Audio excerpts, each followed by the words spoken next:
tó ẹ káàbọ̀ sí iléeṣẹ́ wa mo kí yín o ẹ̀yin ìyá mi bàbá mi níbikíbi tẹ́ bá ti láǹfààní àti máa gbọ́ wa pé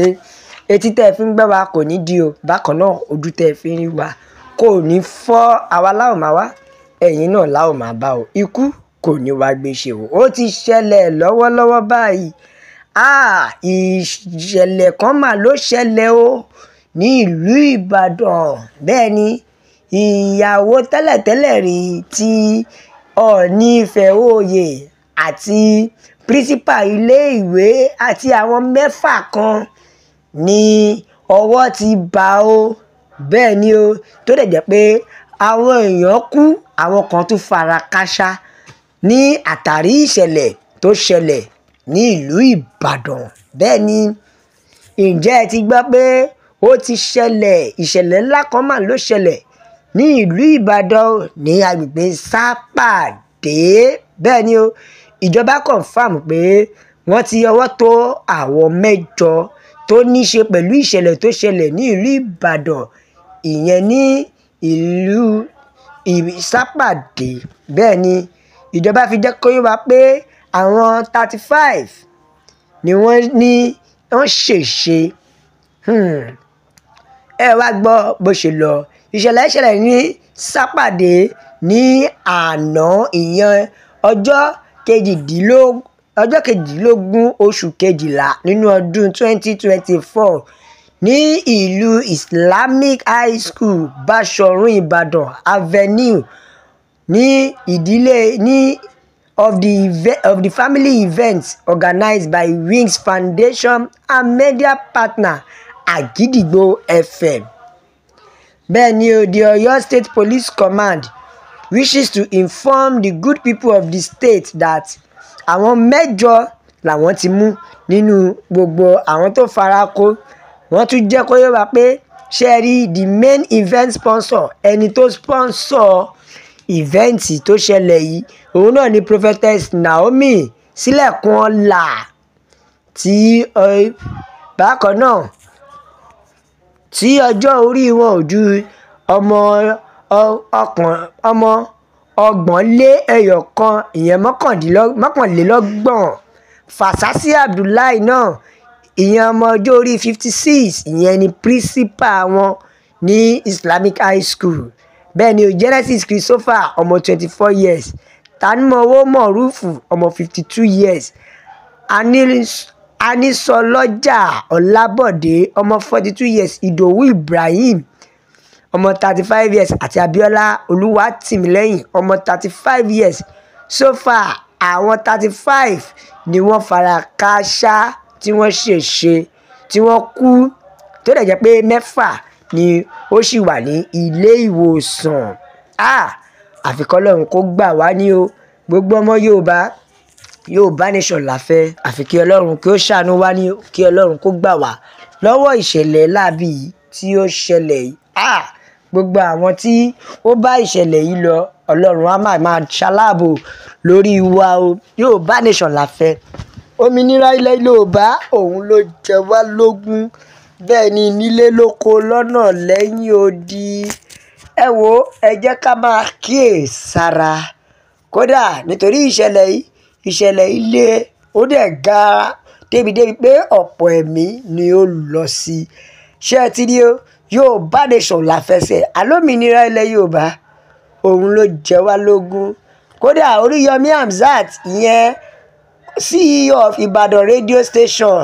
àwọn gan wà ní ilé ìwòsàn látàrí ìṣẹ̀lẹ̀ tó ṣẹlẹ̀ yìí àwọn gan wọ́n wà ní ilé ìwòsàn láti àná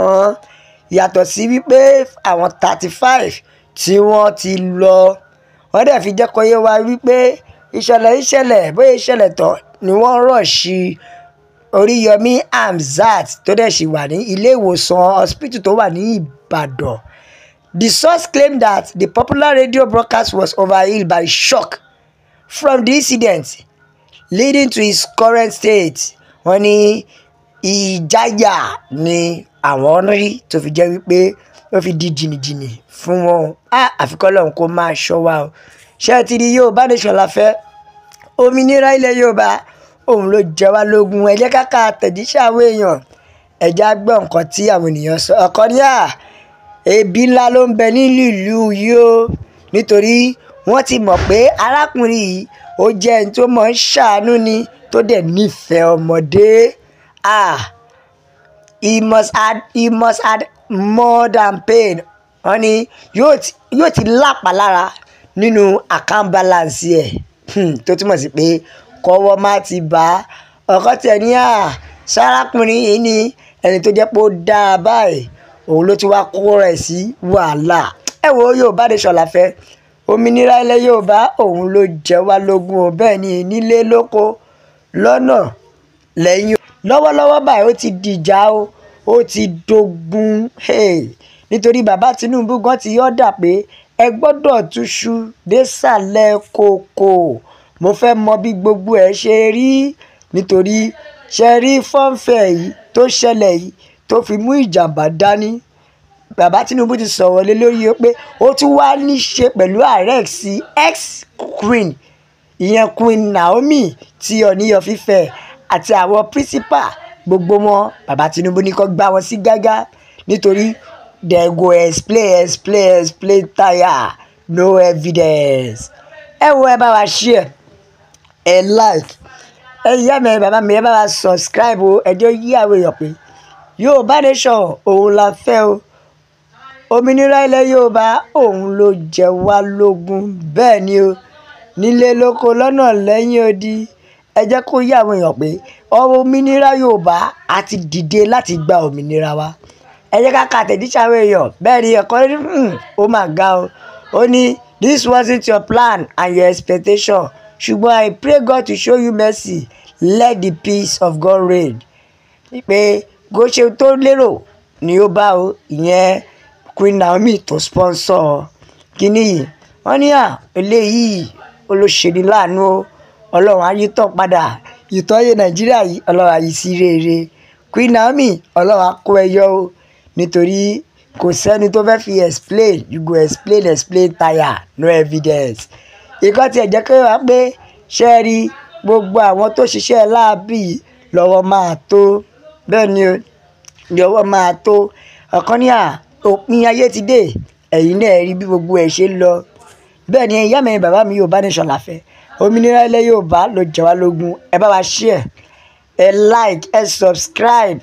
ẹ tẹ̀ sójú ẹ jẹ́ yá àwọn èèyàn lọ́tùn lósì pé Yorùbá Nation òun nìkan ni ọ̀nà àbáyọ o. La fi sọ pé a ó máa bẹ ọ bí ẹni bẹ ṣu ní atẹ́lẹsẹ̀, a sì máa bẹ̀ nà gbogbo ẹ̀ tó bá lọ àdìdélé òun la ò ní dé bá. La fi sọ pé ó dàbọ̀.